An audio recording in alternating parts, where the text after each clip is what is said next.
उपकला उत्तक कितने प्रकार के होते हैं, किस आधार पर होते हैं? तो कार्य के आधार पर और संरचना के आधार पर दो प्रकार के होते हैं। कितने प्रकार के होते हैं बाबू? दो प्रकार के होते हैं, ठीक है ना। पहला होता है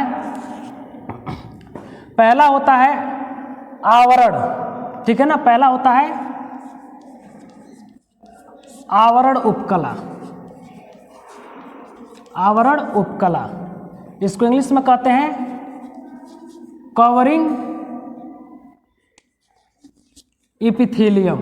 इसको क्या बोलते हैं? Covering epithelium. और दूसरा होता है ग्रंथिल, ग्रंथिल उपकला। इसको कहते हैं ग्लैंडुलर इपिथेलियम। अब हमको जानना है कि हमने तो बताया कि जो उपकला उत्तक होता है वो दो प्रकार के होता है। किस आधार पे होता है? कार्य और संरचना के आधार पर। अर्थात ये तो उत्तक है, तो संरचना क्या होगा? कोशिकाओं की बात यहाँ पर की जा रही है कि कोशिका की संरचना किस प्रकार की होती है, उसके आधार पर तथा उस कोशिका का कार्य क्या होता है, उस आधार पर ये दो प्रकार की होती है। ध्यान दीजिएगा। पहला बता रहा कि आवरण उपकला, यहाँ पे आवरण उपकला यानी कि कवरिंग एपिथेलियम। तो यहाँ पर क्लियर हो रहा है कि यह हमारे अंगों को कवर करने का कार्य करता है, चारों तरफ से ढकता है। हमारे अंतरांग हो या चाहे बाहर वाले अंग हो, कोई भी अंग हो उसको क्या करेगा? कवर का कार्य करेगा, चारों तरफ से ढकेगा।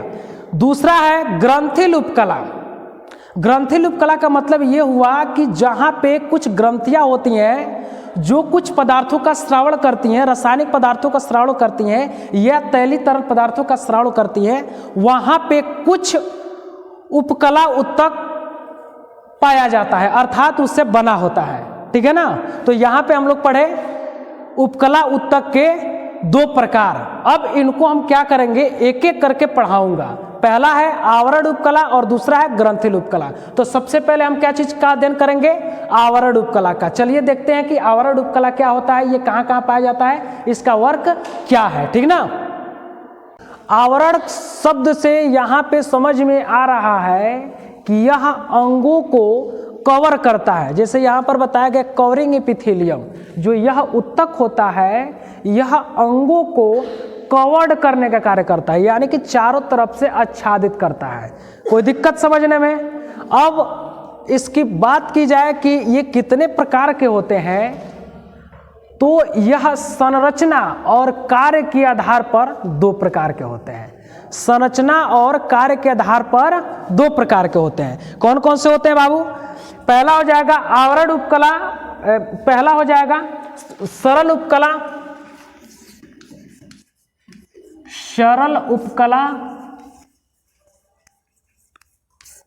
इसको कहते हैं सिंपल एपिथेलियम।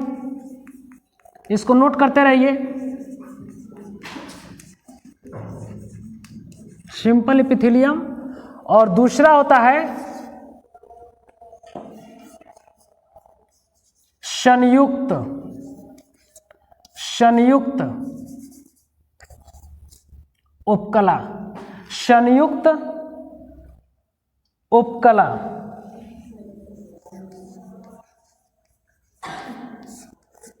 इसको कहेंगे कंपाउंड एपिथेलियम।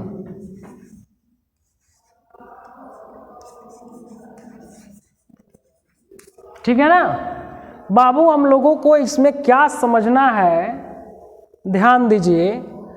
आवरण उपकला जो आच्छादित करने का कार्य करता है, ठीक है ना। इसमें बता रहा है कि कार्य और संरचना के आधार पर, अर्थात यह उपकला यानी कि जो आवरण उपकला है वो जिस कोशिका से बना होता है उस कोशिका का आकार कैसा होता है और आकृति कैसा होता है। अर्थात कह सकते हैं कि उसकी जो संरचना होती है उसके आधार पर और उसके कोशिकाओं के आधार पर यह दो प्रकार का होता है आवरण उपकला। कौन कौन से बाबू? सरल उपकला और संयुक्त उपकला। सरल उपकला में एक ही स्तर होगा, केवल एक ही स्तर होगा, ठीक है ना।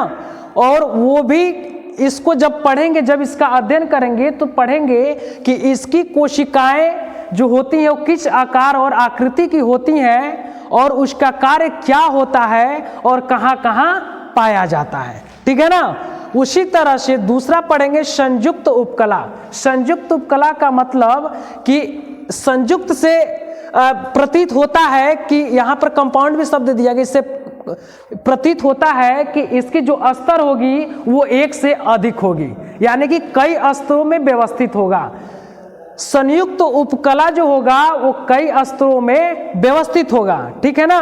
अब ये कहाँ कहाँ पाया जाता है इसका डिटेल्स मैं बताऊंगा कि ये कहाँ कहाँ पाया जाता है, ठीक है ना। तब तक के लिए हम लोग पढ़ेंगे अभी सरल उपकला। तो